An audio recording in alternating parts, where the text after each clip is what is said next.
अस्सलाम वालेकुम स्टूडेंट्स, उम्मीद करती हूँ आप सब ठीक होंगे। आज की वीडियो में आपके चंद क्वेश्चंस का जवाब लेके आई हूँ। बहुत से स्टूडेंट्स पूछ रहे हैं कि हमें बता दें कि पेपर चेक डिटेल्स क्या है, पेपर हमारे वीडियो में किस तरह चेक होते हैं, रीचेकिंग का क्या प्रोसेस है और इससे कोई फ़ायदा होता है या नहीं होता, फाइनल टर्म का रिजल्ट कब आएगा और कैसे आएगा, वो एक्टिविटीज़ और मिड्स के नंबर्स ऐड भी करते हैं या नहीं करते, न्यू क्लासेस कब से स्टार्ट होंगी। ये 4 क्वेश्चन बार बार मुझसे पूछे जा रहे थे, तो इस पर आज मैं वीडियो आपके लिए बना रही हूँ। तो आप सब ने ये वीडियो लास्ट में पूरी देखनी है, दूसरे स्टूडेंट के साथ भी शेयर करनी है। अगर ये वीडियो आपके लिए हेल्पफुल रहती है तो काइंडली प्यारा से कमेंट कर दीजिएगा और चैनल को सब्सक्राइब कर दीजिएगा।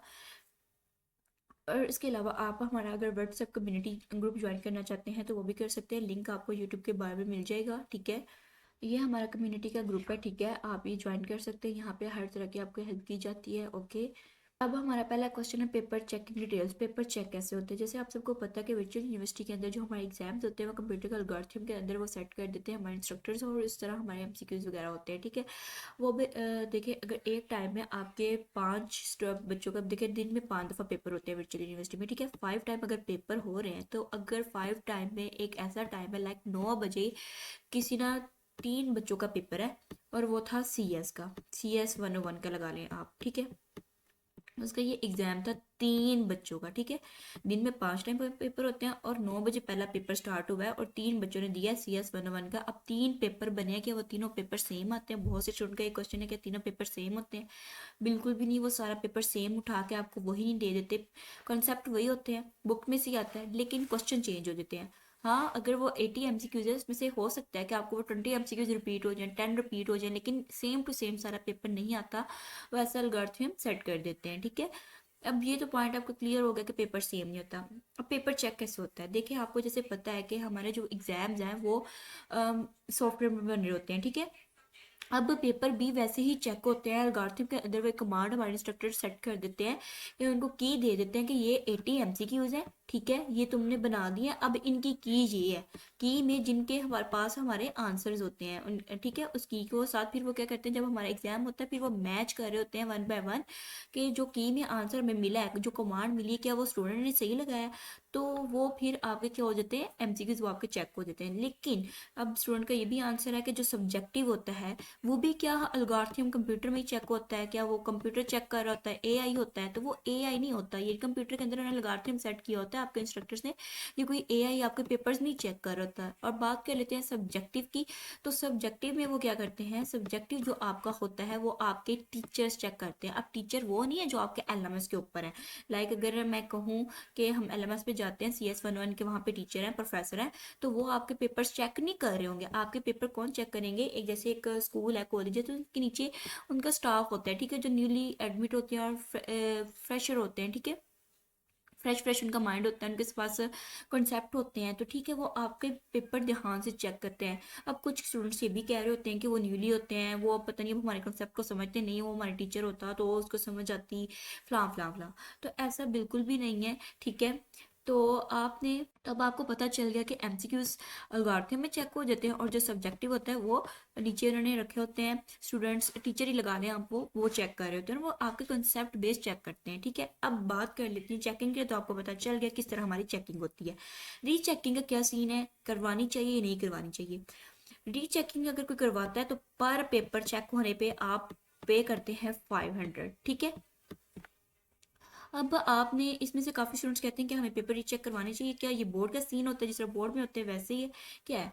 तो देखें, जो पेपर रीचेकिंग होती है ना, उसमें जिस तरह आप बोर्ड में जाके अपने नंबर काउंट करके वापस आ जाते हैं ना, सेम एज इट इज़ इसमें ऐसा होता है कि आपको पेपर चेकिंग करवाते हैं तो उसमें देखते हैं कि आपके वो नंबर सही लगे हैं। ठीक है, तो उसमें ये नहीं कि आप गलत, सही था तो गलत कर देंगे, ऐसा। देखिए, पहली बात मैं जो सजेस्ट करूंगी, मैं जो रिकमेंड दूंगी कि रीचेकिंग ना करवाएं, ज़्यादा बेहतर। बिकॉज जो आपके MCQs है वो तो कभी गलत हो ही नहीं सकते कि आप कहें कि हमने ठीक लगाया और उन्होंने गलत कर दिया। बिकॉज उसमें आपके पहले ही टीचर ने उसको की दे दी, कमांड दे दिया एल्गोरिथम को कि तुमने इसके साथ मैच कर करके MCQs चेक करने, तो वो कभी गलत नहीं हो सकते। वो आपका वही गलत होगा जो आपने गलत लगाएगा, जो की के साथ मैच नहीं होगा। रहेगी बात सब्जेक्टिव की, तो सब्जेक्टिव में आप कभी भी अपना पेपर रीचेक ना करवाएं। बिकॉज इतना कोई वहाँ पर जो टीचर भी रखे जिनको वो पे कर रहे हैं ना, तो वो ऐसे ही नहीं उनको पे कर रहे, वो उनका पर्पज़ ये है कि वो बच्चों के अच्छे से एग्जाम चेक करें, तो ही वो उनको देन पे कर रहे हैं। तो मेन आपके जो मार्क्स हो रहे हैं वो आजकल उसमें ज़्यादातर जिनके एमसीक्यूज बेस होते हैं तो वो ऑब्जेक्टिव में जा रहे होते हैं। ठीक है, तो मैं आपको यही रिकमेंड करूँगी कि आप बिल्कुल भी पेपर रीचेक ना करवाएं। बाकी आपकी मर्जी, वो आप पे डिपेंड करता है, आप करवाना चाहते हैं नहीं करवाना चाहते आप करवा सकते हैं, लेकिन मैं जो सजेस्ट करूंगी वो है कि ना करें। अब बात कर लेते हैं फाइनल टर्म का रिजल्ट कैसे आएगा, क्या सीन है। देखिए फाइनल टर्म के रिजल्ट के अंदर आपके एक्टिविटीज़ के नंबर भी ऐड होते हैं। एक्टिविटीज़ किनको कहते हैं, आपके क्विजेस, असाइनमेंट, जीडीबी, ठीक है, इन सब के नंबर्स आपके ऐड होते हैं। ओके, अब जो मिड टर्म के हैं वो भी आपके ऐड होंगे ऑब्वियसली। अब ये आपके टोटल मिला के 100% बनता है, ठीक है। 60% आपका होता है। अब ये टोटल 100% है आपका, ठीक है। अब 100 में ये आप लगा लें, आपके 20% यहाँ से चले जाते हैं मिड के, 20 आपके चले जाते हैं एक्टिविटीज़ के, 60 आपके चले जाते हैं फाइनल के। टोटल मिला के कितना हो गया, 100 हो गया, ठीक है। अब इसमें कुछ सब्जेक्ट्स ऐसे हैं जिनके मिड टर्म में 25 मार्क्स, 25% है या 30% है, वो सब्जेक्ट पर डिपेंड करता है, वो आप LMS से चेक कर सकते हैं। 20 के किसी और किसी के एक्टिविटीज़ के 20 और किसी के 25 है, ये आपके LMS पे आपको स्टडी स्कीम के अंदर बताया होता है। डिफरेंट सब्जेक्ट्स की डिफरेंट ही होती है स्कीम, ठीक है। तो ऑब्वियसली आपके ये तीनों ऐड होके तो ही आपका फाइनल टर्म का रिजल्ट आता है। अब रही बात फाइनल टर्म का रिजल्ट कब आ रहा है, तो फाइनल टर्म का रिजल्ट आ रहा है 4 मार्च को, ठीक है। 4 मार्च को फाइनल टर्म का रिजल्ट है। और दूसरा क्वेश्चन ये पूछा जा रहा है कि क्लासेस कब स्टार्ट होंगी। तो क्लासेस जो आपकी स्टार्ट हो रही हैं वो हमारी हो रही हैं 6 अप्रैल से, ठीक है। 6 अप्रैल से आप सबकी क्लासेस स्टार्ट हो जाएंगी। ओके, यहाँ पे आप जो कोर्स सिलेक्शन की डेट आएगी ना, आपने कोर्स जो सिलेक्ट करनी है वो 20 आई थिंक, तो यहाँ पे चले मैं आपको देख के बता देती हूँ, मुझे याद नहीं, शायद 23 है कोर्स सिलेक्शन की डेट या फिर 24, इस तरह कुछ है। यहाँ पे हम देख लेते हैं, वर्चुअल यूनिवर्सिटी ऑफ पाकिस्तान की वेबसाइट पे जाते हैं, ठीक है। यहाँ पे सर्च कर लेते हैं हम अपना एकेडमिक शेड्यूल, ठीक है। एडमिशन शेड्यूल को यहाँ पे सर्च कर लेते हैं। यहाँ पे हम इसका स्केड्यूल देखते हैं, तो यहाँ पे हमें इसके फर्स्ट लिंक पे जाते हैं। जैसे ही जाएंगे यहाँ पे बता रहे हैं वो सारा कि किस तरह। अच्छा जी, जैसे आप यहाँ पे देख रहे हैं कि एडमिशन अप्लाई करने की लास्ट डेट क्या है, 25 है, ठीक है। यहीं पे कहीं होगा कोर्स सिलेक्शन लिंक, ये रहा कोर्स सिलेक्शन लिंक। तो यहाँ पे आप जैसे चेक कर सकते हैं,